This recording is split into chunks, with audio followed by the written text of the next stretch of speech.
Why do we keep attracting narcissists? Why do we keep attracting controlling people into our lives? How many different people can we continue to blame for our circumstances before we take accountability? How much deeper can we get into our trauma and our experiences through the shadow work, through the inner child work, through therapy, through journaling, and until we realize that although there's so many different culprits and so many different moments in our lives to point to, that it's really up to us to make the change, to own our power and really just live the lives that we want to live, instead of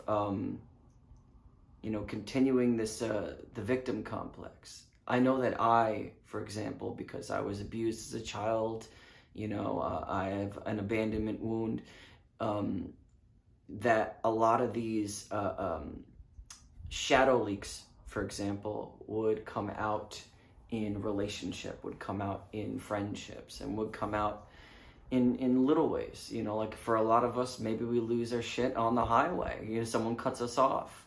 So,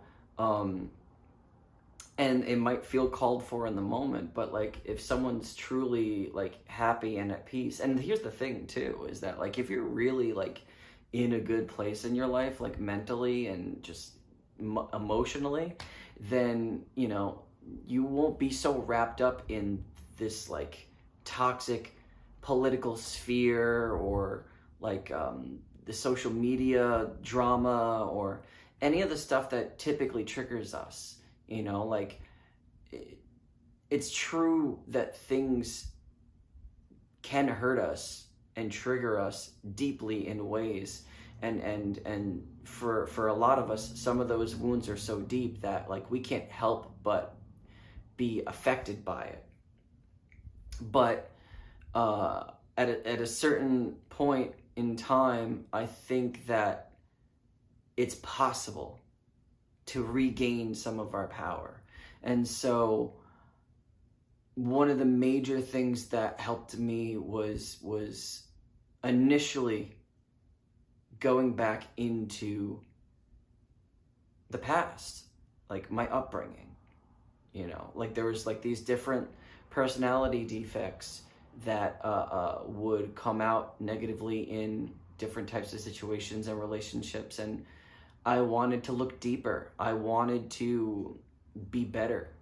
And, going to therapy definitely helps. Taking care of myself physically definitely helps.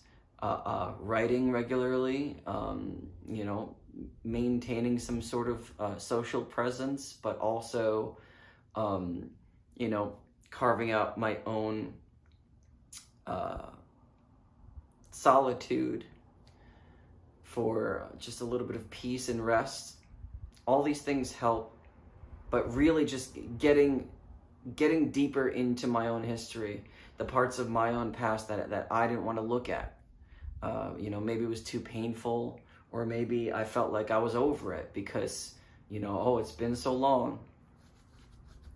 But that's not necessarily what child work is. Inner child work isn't just simply connecting to the pain or remembering the past.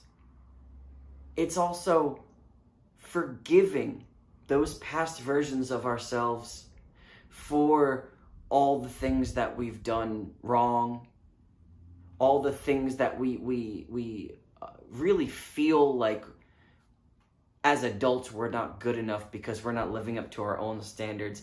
Going back into our childhood, realizing where that came from, and then forgiving ourselves for not being good enough for mom and dad standards, or for scholastic standards, or whatever it was. A big part of this healing journey is releasing past guilt and the feeling of not being good enough by forgiving ourselves.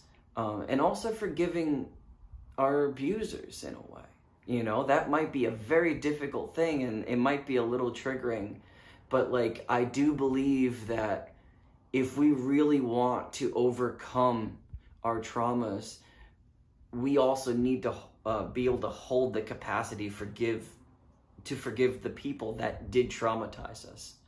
So self-forgiveness and the forgiveness and the funny thing too is that, like, for a long time I didn't speak to my father because he was my abuser, and I had to learn in the 5 years of not talking to him how to come to that place of forgiveness in my own heart without him in my life. So that way, if I did want to have him in my life again, I could have him in my life on my terms, and then we could have that conversation and then maybe move past it together. Whether or not he was ready for a conversation like that wasn't really up to me. I had to come to that forgiveness myself. So yeah, revisiting scenarios, revisiting past childhood trauma, but then not staying there. Me finding the capacity to forgive myself for not being good enough back then, or to forgive myself for being selfish, or for self-harming, or for being gluttonous, or, you know, like, I was literally doing the best that I could. I really didn't know how to handle the depression, the loneliness, the rejection. I didn't really know how to handle that. And the funny thing is that a lot of us are only, I wouldn't say only, but are just still figuring it out as we get older. And, you know, as we get older, we never stop learning. So like me, we may finally break a cycle. So that's another thing too about inner child work, is it's all about breaking cycles. We want to be better. We want to elevate our vibration and just overall, like, become our higher selves and our more authentic selves. But the only way to get to that is to really, truly forgive ourselves. Forgive ourselves in the ways that we hoped someone would back then. Maybe even hold ourselves in a way that we wish that someone did.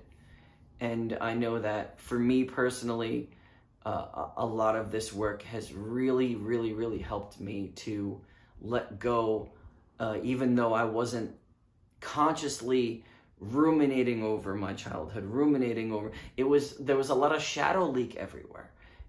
So in doing this child work, I've really learned to let go subconsciously of all this baggage. And yeah, sure, like, I could still say, like, yeah, I was abused, I was this, I was that, but, like, look at the relationship I have with my father now. You know, look at how I interact with people now. You know, it's so funny that, like, even in my 20s, when I was meditating all the time, and, you know, I just gone through, like, my spiritual awakening, and my healing journey just began, and, you know, I was on a path to a more authentic version of myself, that there were still so many layers of suppression. So there were so many layers of denial still.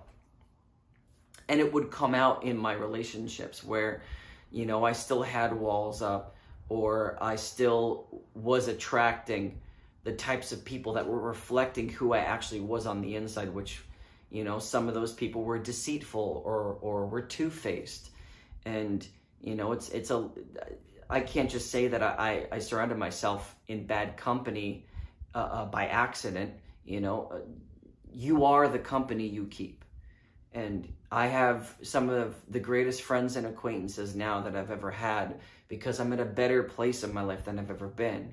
And that's all because I've allowed myself to let go of all these things that I've been dragging around like balls and chains. Like,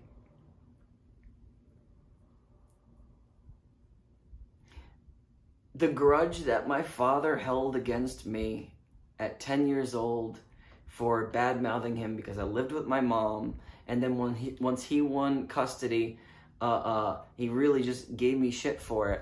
Like, I knew I would never get the forgiveness for that, and I was just going to be mistreated for it. But, like, I had to come to that place of forgiveness.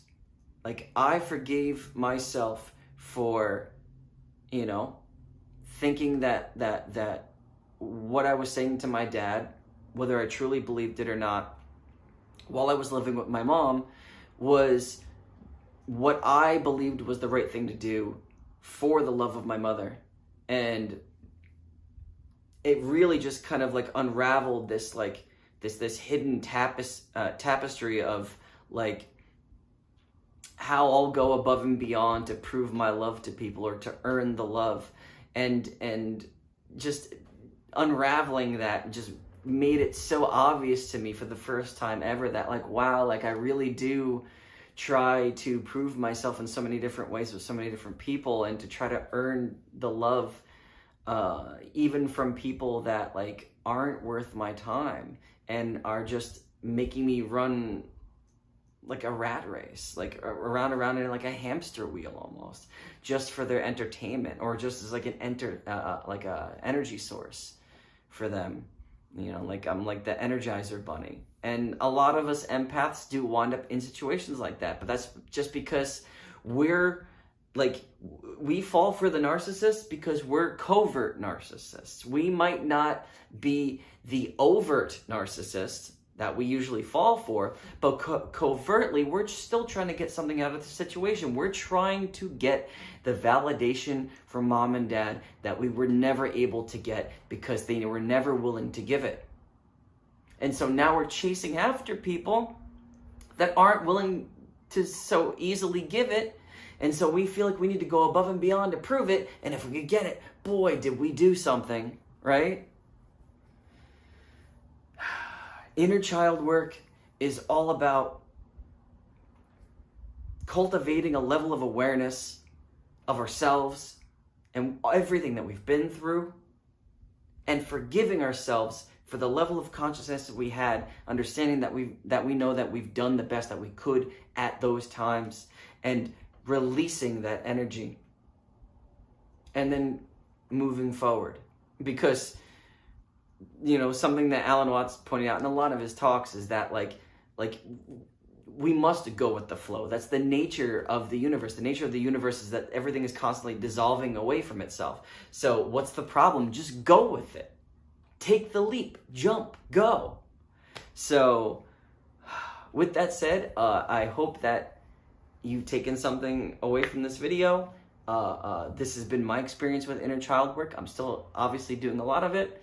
And I hope to hear about your own personal journey if you're doing child work or thinking about doing inner child work in the comments below. So thank you for listening and have a good day.